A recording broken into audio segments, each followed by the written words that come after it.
চট্টগ্রাম বন্দরে বহির্নোঙর ও চ্যানেলে আশঙ্কাজনক হারে বাড়ছে দুর্ঘটনা। গত 2 সপ্তাহের ব্যবধানে অন্তত 5টি জাহাজে সংঘর্ষের ঘটনা ঘটেছে।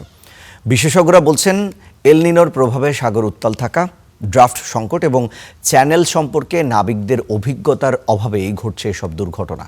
আরও জানাচ্ছেন সৈয়দ তামিম মাহমুদ।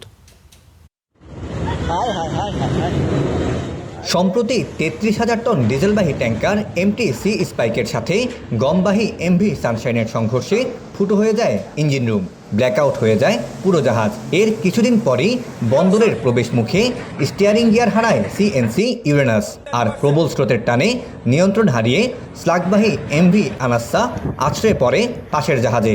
এমন ঘটনা ছাড়াও গেল কয়েক সপ্তাহে বাণিজ্যিক জাহাজের পাশাপাশি লাইটারের জাহাজের মধ্যেও হয়েছে বেশ কিছু সংঘর্ষ।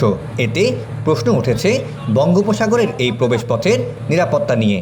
স্প্রিং টাইড প্লাস হলো লো ফর্ম করতেছে আর সাউথ ওয়েস্ট মনসুন, এই তিনটা যখন একসাথে, এই তিনটা ফেনোমেনা এখন যখন একসাথে কাজ করতে, তখন আমরা পড়তেছি বেকায়দে। আমাদের জাহাজগুলো নোঙরে ঠিক মতো থাকতে পারতেছে না, যে কোস্টার গুলো আছে লোডিং আনলোডিং, এটাতে তাদের প্রবলেম হচ্ছে। এটার একটা কারণ আমাদের মেরিন বিভাগ থেকে ওরা আইডেন্টিফাই করছে যে এটার কারণে অনেক দুর্ঘটনা বাড়তেছে আর কি। বিশেষজ্ঞরা বলছেন, বহির্নোঙরের আলফা, ব্রাভো ও চার্লিতে নাব্যতা বা ড্রাফট কমে যাওয়ার পাশাপাশি চ্যানেলে কম জায়গায় বেশি জাহাজের অবস্থান, চ্যানেল সম্পর্কে বিদেশি নাবিকদের পর্যাপ্ত ধারণা না থাকায় বাড়ছে দুর্ঘটনা।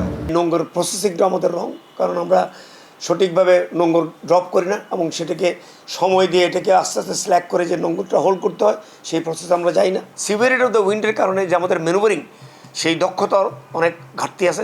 এদিকে লাইটার জাহাজের মাস্টাররা বলছেন, জাহাজের ওজনের সঙ্গে নোঙরের ভারসাম্য না থাকাও দুর্ঘটনার অন্যতম কারণ। নাব্যতা কম, ওখানে অ্যাঙ্কার করলে অ্যাঙ্কার ড্র্যাগ করতেছে বেশি, যার পরিপ্রেক্ষিতে এখানে অধিকাংশ সময় অ্যাক্সিডেন্টের সম্মুখীন বেশি হচ্ছে। জাহাজের সাথে আর নঙ্গলের সাথে অ্যাডজাস্ট না হওয়াতে ডেজিংগুলো করতে হচ্ছে। নাবিকদের অভিজ্ঞতা নাই, এই কারণে বড় বড় দুর্ঘটনাগুলো কর্ণগুলির ভিতরে ঘটতেছে। মাদার ভেসেলগুলো একই অবস্থা।